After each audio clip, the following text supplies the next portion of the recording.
Hello, dear friend, and welcome to this weekly horoscope, which we are going to start in a little bit different way because there is a full moon and lunar eclipse on Monday. And first, I would like us to discuss this topic, then we will move on to our usual presentation. The full moon and lunar eclipse happens on Monday, the 30th of November, the very last day of this month. And as we can see here, it triggers Gemini and Sagittarius.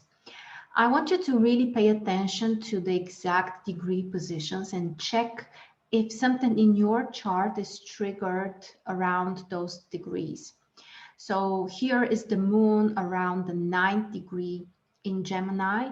The north node is at the 20th degree, and the sun is on the 9th degree in Sagittarius, and of course the south node is on the 20th in Sagittarius. So pay attention if something important in your chart is triggered by those positions. It could be your sun or rising sign, or maybe your lunar nodes or other planets, and also cusps of houses. Don't neglect the cusps of your houses. And overall, about this lunar eclipse, we can say that it's not extremely intense because first of all, there is a large orbit between the sun and the moon and the nodes. So it's not a really tight, close conjunction, which can make things not so dramatic or intense or kind of like, challenging for us.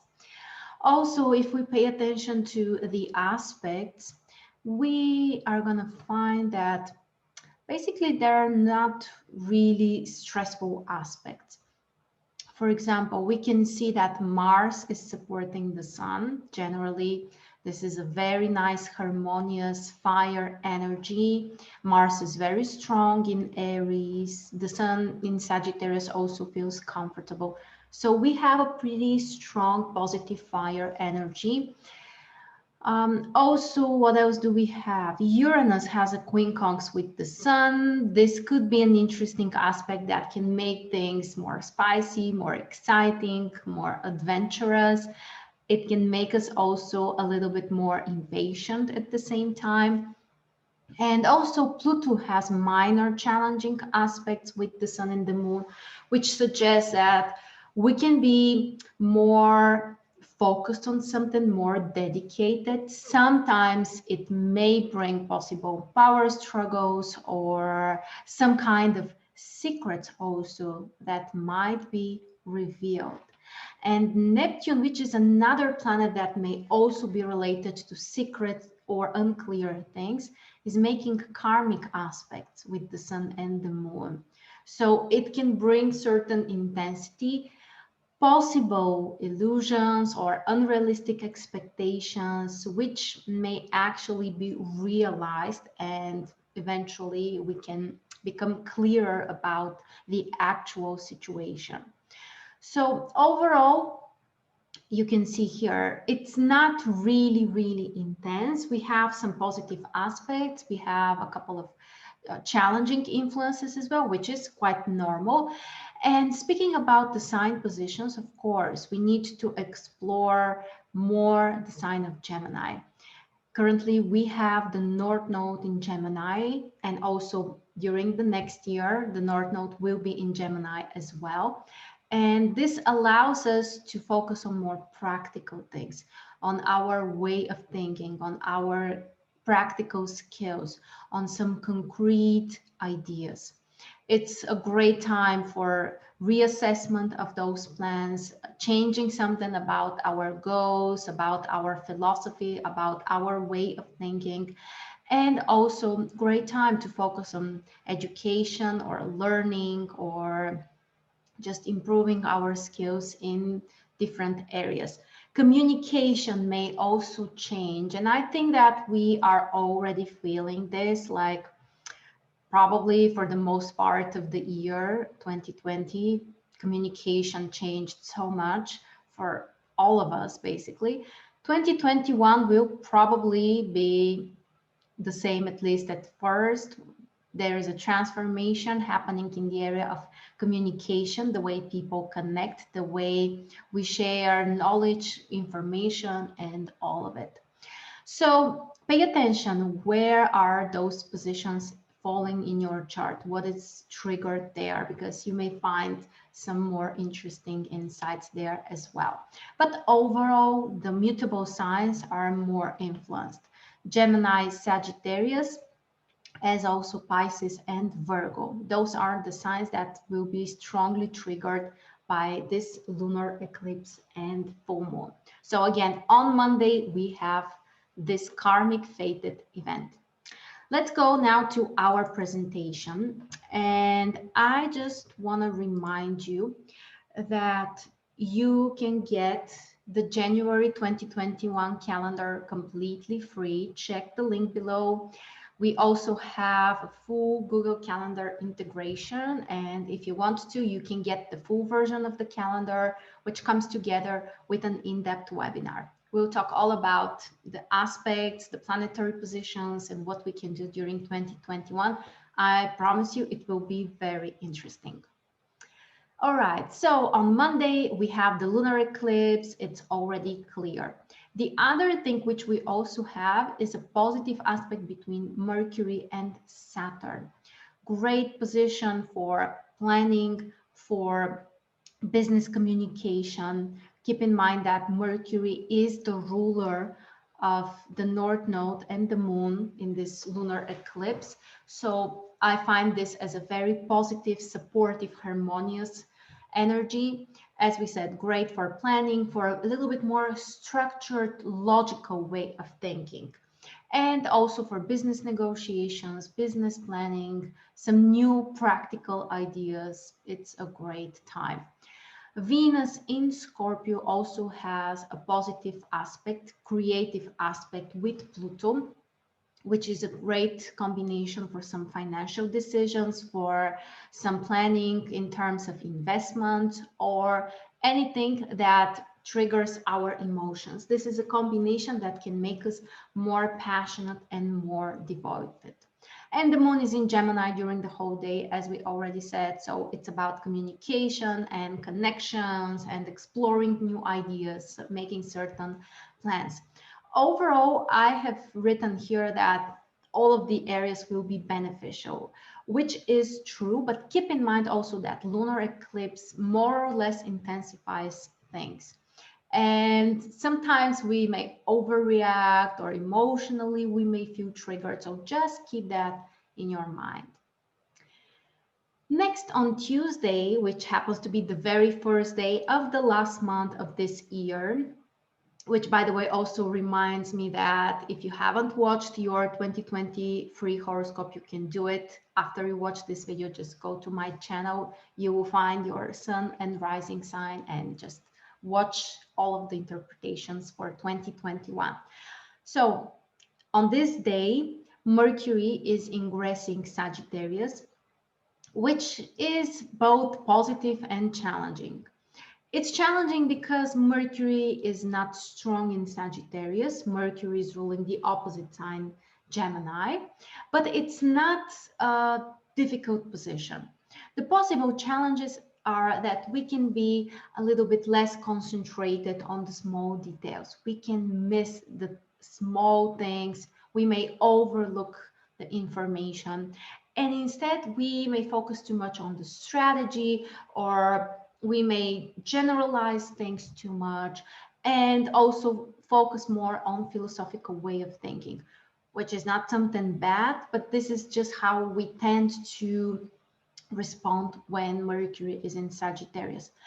It is a great position for learning, for planning, for also any kind of information and knowledge that we can explore. And also it's a nice position if you need a little bit more optimism, which I think many of us do right now. Mercury in Sagittarius can help us do that, feel more inspired, more positive about the future, and more optimistic. On Tuesday, the moon is still in Gemini, so the mind is working hard and actively. It's great for communication, for plans, for intellectual work, and also for learning new things. The day is most beneficial for communication, for some spiritual work, for some planning, but even the other areas, they are not really challenged. They're just not that accentuated. On Wednesday, the moon is already in Cancer, which brings the focus more to our emotions. So the mind is not so active. Now it's time to pay more attention to our feelings and our emotional well-being. Great time to concentrate on family members and our connections with them. The only major aspect of the moon is a very positive connection with Uranus, which can bring some excitement, some interesting experiences, also some desire for changes. Overall, the day is beneficial for financial decisions because Uranus is in Taurus, and this is one of the major signs, the most important signs when it comes to our resources, and also for creativity and spirituality. The day is supportive, as it is also for some family gatherings or communication with our family members. On Thursday, the moon is in Cancer, but we have many aspects. First, there are a couple of challenging connections. Square with Mars in Aries. This is a very accentuated aspect because the moon is strong in Cancer, it's ruling Cancer, and Mars is ruling Aries as well. So we have tough aspect between two very strong planets. And this can bring some emotional overreactions, possible anger, sometimes possible confrontations. Typically for business, this may also bring possible issues. Also, the opposition with Pluto can make things more intense. We may overreact. When it comes to communication with authority figures, we may also have challenges. So overall, the business area might be more challenging on Thursday. On the other side, the emotional planets are very harmoniously connected. We have a trine between the moon and Neptune, and also trine between the moon and Venus. So basically, we are having a grand trine in water signs, triggering the moon in Cancer, very strong. Neptune in Pisces, very strong. Venus in Scorpio, very weak. But even though Venus is weak in this position, it's still a very harmonious combination for emotional experiences, for some private matters, also for some family connection and this type of things. Overall, the day can be beneficial for finance and relationships because of the positive Venus connection, also for creativity and spirituality, very positive day. After that, on Friday, the Sun in Sagittarius will have a creative aspect with Uranus in Taurus. This is an aspect that can bring some excitement and variety and new experiences and something interesting which may happen, something surprising. We personally may take the decision to make a change about ourselves or our plans or our goals, if you will. And also Venus is having a creative aspect with Saturn, which is a harmonious aspect for financial decisions, for business negotiations, for some structure when it comes to our emotions and our relationships. And the moon in Leo is also bringing more of the excitement, the fiery energy. So Friday can be more dynamic, more active. We may feel more vital, more playful, more open for interesting and positive experiences. The day is beneficial for business, for relationships, and creativity and spirituality. When it comes to financial decisions, we may need to be a little bit more careful. It's not extremely unfavorable, but there could be some surprises. So keep in mind to just check things, and actually we may even say that it's more like the neutral area. After that, we are getting closer to the weekend. On Saturday, one of the most positive aspects we have during the week, it's a trine between Venus and Neptune. It's an amazing aspect for people who need more inspiration, who need to do something creative or work in an art area. All kinds of musicians, artists, they can really benefit during this day, around this day. And also all of us may just enjoy a nice music or something else, which is just nurturing our feelings and our souls. This is a nice aspect also for relationship stuff, for making compromises, for also having more empathy and just trying to find the balance and the compromise. So great combination. The other aspect, which also includes Neptune, is a semi-sextile with Mars. It's an interesting aspect which can also boost our creativity and desire to do something nice for others, to be more compassionate, to be kinder, and overall to use our intuition to guide us when it comes to the steps that we are about to take. The Sun in Sagittarius will have a minor challenging aspect with Saturn, which probably makes the day not very beneficial for business decisions, for some serious work. We might feel restricted in a way. We might feel like we cannot do everything that we want to. So Saturn is keeping us closer to the ground. And the Moon in Leo also a very uplifting, positive position for having fun, for enjoying life, for being creative.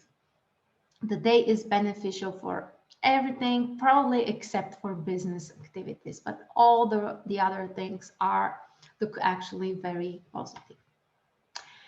And Sunday, the last day of the week, Venus will have a quincunx with Mars.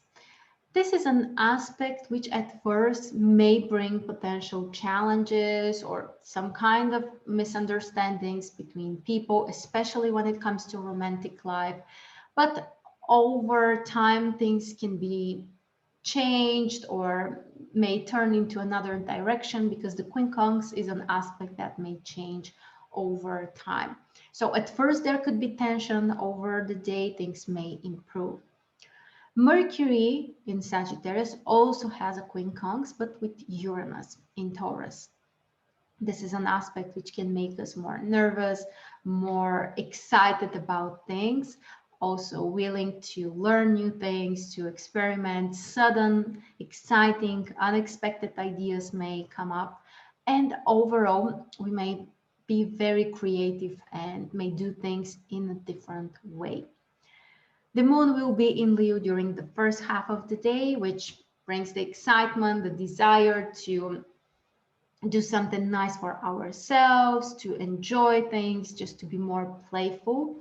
And after 3 p.m., the moon will be in Virgo, which can make us more practical, more grounded, more concentrated, maybe focused on the upcoming week ahead. So with that, we covered the things that we can expect during next week. Don't forget to check the link below and get the free January calendar now. Also, make sure to join us if you're interested in the full webinar and also getting the full calendar. Watch the 2021 astrology predictions and prepare for a different 2021. Thank you so much for joining me, and I will catch you next time. Happy lunar eclipse.